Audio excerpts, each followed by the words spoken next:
فیض رضا جاری رہے گا، فیض رضا جاری رہے گا۔ یہ میری خوش قسمتی کہ میں حضور کا امت ہوں، ساری زندگی اس کا شکریہ ادا کرتا رہوں تو کہ شکر ادا۔ ہم حضور کے امتی، نبی انتظار کرتے رہے، نبی منتظر رہے۔ حضرت خلیل اللہ کی بارگاہ میں پکار رہے ہیں، ربنا وابعث فیہم رسولا، مالک رسول بھیج دے۔ کوئی کہتا ہے لیسا بفظ ولا بغلظ، وہ ترشرو نہیں ہوگا، سخت مزاج نہیں ہوگا، ماتھے پہ شکنے لانے والا نہیں ہوگا، وہ پیار بانٹنے والا ہوگا، بس وہ آیا چاہ رہا ہے۔ حضرت عیسیٰ نے تو نام بھی بتا دیا، مبشرم برسول یاتی من بعد اسمہ احمد، لوگوں میں جا رہا ہوں، چلو نام بھی بتا دیتا ہوں، میرے بعد جو آنے والا اس کا نام احمد ہوگا۔ نبی انتظار کرتے رہے، 12 نبیوں نے انتظار کیا حضور کی امت میں ہونے کے لیے، تمنا کی۔ نستورہ راہب انتظار کرتا رہا، بحیرہ راہب انتظار کرتا رہا۔ شب ہجر کی سختیاں کوئی اس سے جا کے پوچھے، تیری راہ تکتے تکتے جسے صبح ہو گئی۔ زندگیاں گزار دی انہوں نے۔ سلمان فارسی کی کہانی سن لو، مجوسی کے بیٹے تھے، حق کی طلب میں نکلے، باپ نے گھر سے نکال دیا، ایک پادری کے پاس جا کے رکے، زندگی بھر اس کی نوکری کی۔ جب اس کا آخری وقت آیا، اس نے کہا میری تدفین کے بعد غموریا چلے جانا، وہاں کا پادری خدا رسیدہ ہے، تجھے اس سے کچھ مل جائے گا۔ کہتے میں وہاں سے غموریا آ گیا، پھر اس پادری کی ساری زندگی خدمت کی۔ جب وہ مرنے لگا تو اس نے کہا کوئی ایسا شخص نہیں ہے جس کے پاس اب میں تجھے بھیجوں، لیکن نبی آخر الزماں کے ظہور کے لمحے آ گئے، تو یہاں سے یثرب چلا جا، وہ اس نبی کی ہجرت گاہ ہوگی، تیری زندگی سنور جائے گی، تو نے بڑی محنت کی ہے، بڑی نوکری کی ہے میری۔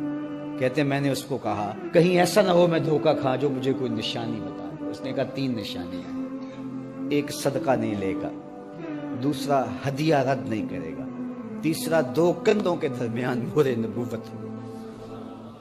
کہتے ہیں میں نے اس کی تدفین کی، یثرب کی جانب جاتے ہوئے ایک قافلے میں شامل ہو گیا، انہوں نے مجھے پکڑ کے اپنا غلام بنا لیا، لیکن میرے پہ مہربانی یہ کی کہ مجھے بیچا جا کے مدینے میں۔ ایک یہودی نے مجھے خرید لیا، میں اس کے باغ میں گوڈی کرتا تھا، کام کرتا تھا، کھجوریں توڑتا تھا، لیکن میں انتظار میں تھا کہ کبھی وہ نبی آخر الزماں آئے تو مجھے دید ہو، کبھی عرش پر، کبھی فرش پر، کبھی ان کے در، کبھی در بدر۔ غم عاشقی تیرا شکریہ، میں کہاں کہاں سے گزر گیا۔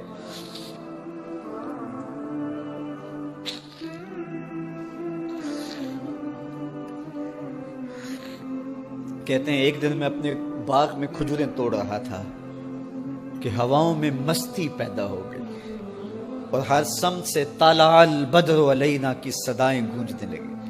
میں سمجھ گیا کہ وہ لمحے آ گئے، میں نے چھلانگ لگا دی اور دوڑ پڑا۔ میرے آقا نے سمجھا شاید غلام بھاگ گیا، اس نے دوڑ کے مجھے پکڑ لیا۔ میں نے اس کو کہا کہ میں نوکر تیرا ہی ہوں، لیکن دل نوکر کسی اور کا ہے، میں بھاگوں گا نہیں، مجھے جانے دے۔ میں کچھ کھجوریں لے گیا تھا صدقے کی نیت سے، جا کے حضور کو پیش کی۔ آقا کریم نے فرمایا ہم نبی صدقہ نہیں لیتے۔ کہتے ہیں نشانی ایک پوری ہو گئی، کہتے ہیں کہ میں کچھ دنوں کے بعد اور کھجوریں لے گیا، اور میری نیت ہدیہ کی تھی، میں نے پیش کی، حضور نے قبول فرما لی۔ لیکن میں بھی کہتا تھا تیسری نشانی بھی پوری ہو لے تو پھر مانوں گا، اور وہ کیا تھی؟ 2 کندھوں کے درمیان مہر نبوت۔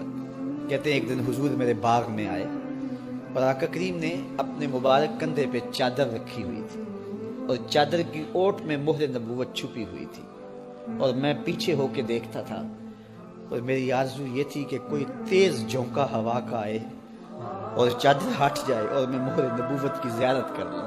حضور میرے ارادہ قلب سے آگاہ ہوئے، فَأَلْقَى إِلَيَّ رِدَاءَهُ، حضور نے چادر اتار کے میری جانب پھینکی، اور پھر ایسے رخ کر کے فرمایا انظر الی ما امرت بہ، اس پادری نے جو بتایا تھا دیکھ لے آ کے۔ تو کہا میں نے دیکھا کہ حضور کے کندھوں کے درمیان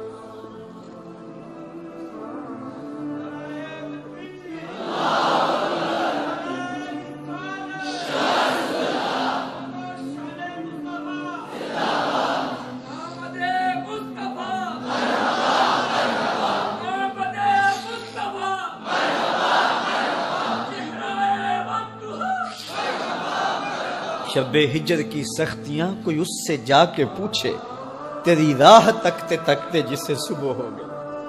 ہم نے تو کوئی انتظار نہیں کیا نا، ہم نے تو کوئی دکھ نہیں سہا، ہم سوئے تھے مقدر جاگ اٹھے۔ ہمارے والد مسجد سے مولوی صاحب کو بلا لائے، انہوں نے کان میں آ کے کہا مبارک ہو تو حضور کا نوکر بن کے آ رہا۔